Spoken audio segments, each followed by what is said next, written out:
Hello అందరికి నమస్తే and welcome back to our channel mostly Telugu. Bigg Boss season 8 లో గొడవల రచ్చ కాస్త స్టార్ట్ అయిపోయింది బాబోయ్. ప్రభావతి 2.0 టాస్క్ అయితే కంటిన్యూ అవుతుందన్నమాట. బీభత్సమైన గొడవలు రా బాబోయ్. ఒక స్పెషల్ ఎగ్ అయితే ఉంటదన్నమాట, రెడ్ కలర్ లో వస్తది. అది ఎవరికైతే వస్తది అనుకుంటున్నారు? మీ ఒపీనియన్ ఏంటి? కామెంట్ అయితే చేసేయండి. ఇంతకీ రెడ్ ఎగ్ పవర్ ఏంటి?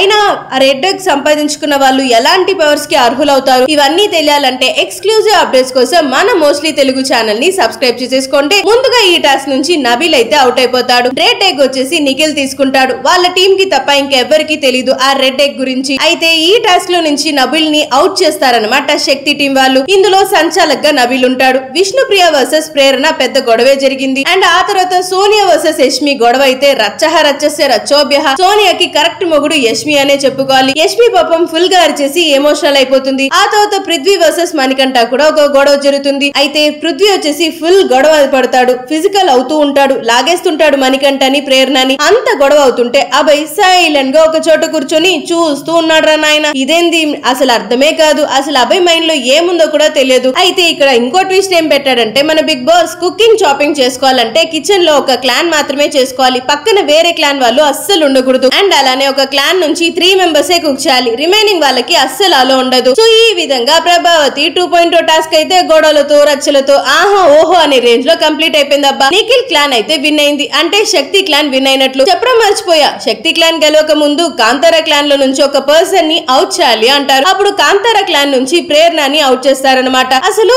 రెడ్ ఎగ్ కి వచ్చిన పవర్ ఏంటి అంటే బీభత్సమైన ట్విస్ట్ బాగానే పెట్టారు మన బిగ్ బాస్. ఈ అప్డేట్ కోసం వెంటనే మన ఛానల్ ని సబ్స్క్రైబ్ చేసుకోండి. నెక్స్ట్ వీడియోలో పక్కా రివీల్ చేసేస్తాం.